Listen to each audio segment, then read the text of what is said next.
Hey, my name is Axel Thesleff. Welcome to the studio. Today I'm gonna show you my track Timeflow and talk a little about the production process and show you what's in the final mix. So here I have Luna open and I have all the stems bounced out from Ableton Live where the initial production and the mix happened. So the reason I have it like this is it's nice to first of all start with a clean slate kind of after a certain point in the mixing process. And in this Luna software from Universal Audio I have all these tape emulations and console emulations that give the track this analog flavor. The first sound I'm gonna dive in here is the poem. So the whole track starts with this poem, which is written by me and read by this voiceover actor called Jonathan Hutchins. And yeah, it sounds like this. The past is a burial ground for broken dreams. The forgotten whisper that echoes through the vaults of lost memories. And when I was writing the poem, I had a very clear vision in my mind how I wanted the intonation to sound like. So I wanted to, after the fact, change a little bit the intonation to match more how I heard it initially. So what I did was open Little Altar Boy, which is a plugin from Sound Toys.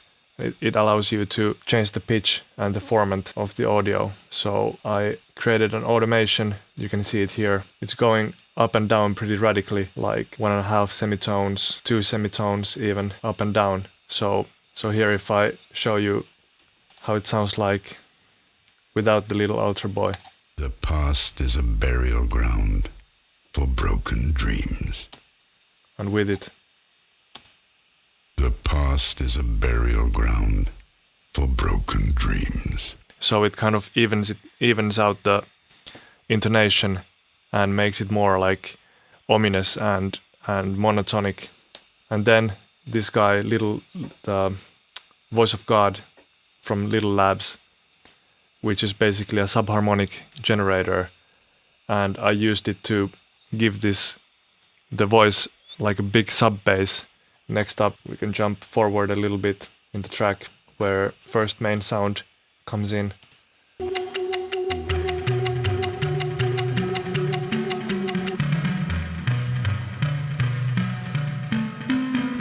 So this is kind of the first sound that I came up with and from which the whole song came out. And this riff is basically playing almost throughout the whole song from different octaves and different styles or variations. Then here we have the drums coming up. And now I think it's a good time to check out the routing inside Luna. I have all the tracks assigned to different tape machines. So basically Luna allows you to have 4 different tape machines. Here I can show you. Here is the tape machine. You can see the tape running. And when I open this up, it gives you like these EQs and different controls where you can like saturate it more or choose the different tape type.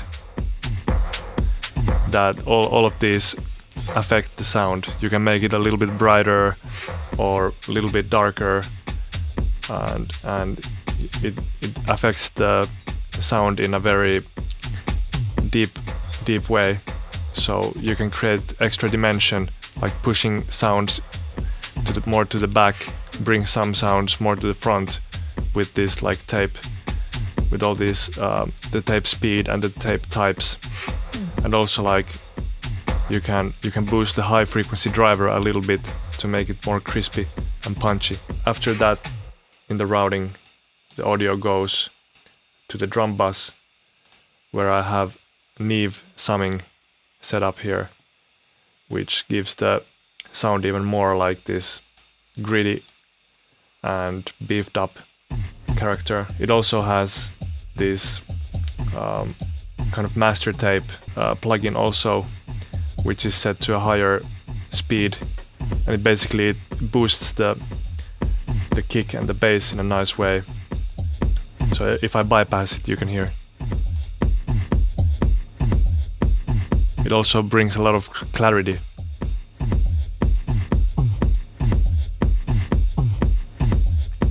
Probably I jacked up the high frequencies here a little bit.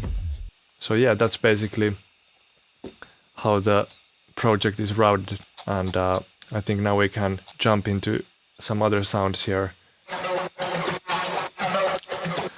So the way I made this, you can't see it here because I have it bounced as audio right now, but the way I made it was I took some sample that had some weird vocal things going on, and I put a little altar boy that was mapped to a envelope follower that reacts to the volume changes in the sample, and those volume changes control the format in the little altar boy. So that's what's creating the crazy kind of vowel thing that's happening.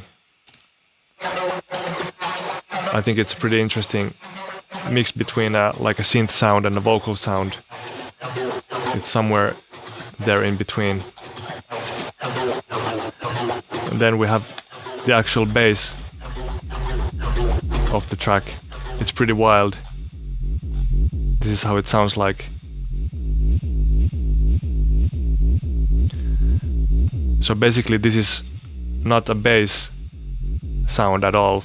It's made from a kick, and what I did was cut out the transient from the kick and make a little fade in to the kick sound, so it's just like this. You only get the tail from the kick, and then I copy pasted it and reversed every second of those snippets, so you get this like pumping effect where the bass it's like jumping almost like an octave up and down in every hit, because that's what the kick sample did. But I kind of transformed it. Then I have all these supporting mallets that come and go to kind of emphasize different melodies. So in this section here,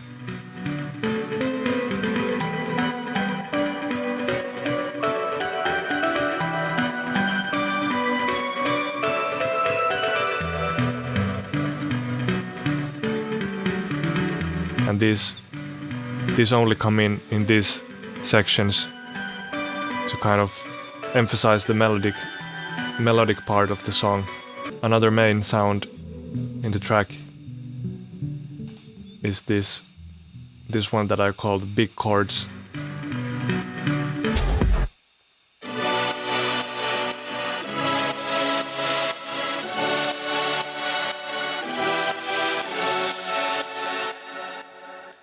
And this is basically I have like 3 different sounds.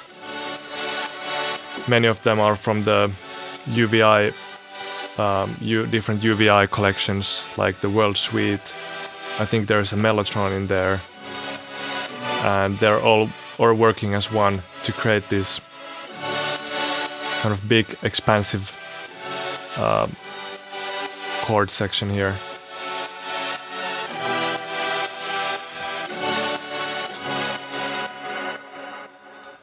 And in the end, I have the ticking sound from the clock that was in the intro, but when it comes back in the outro, I put a resonator on it in Ableton that I have automated so that it follows the chords of the track. So it's basically giving the ticking sound a chord. So it's a hybrid between like a synth sounding thing, but you can hear that it's actually, you can hear the ticking in the track or in the sound. So I think that was like a fun way to end the track.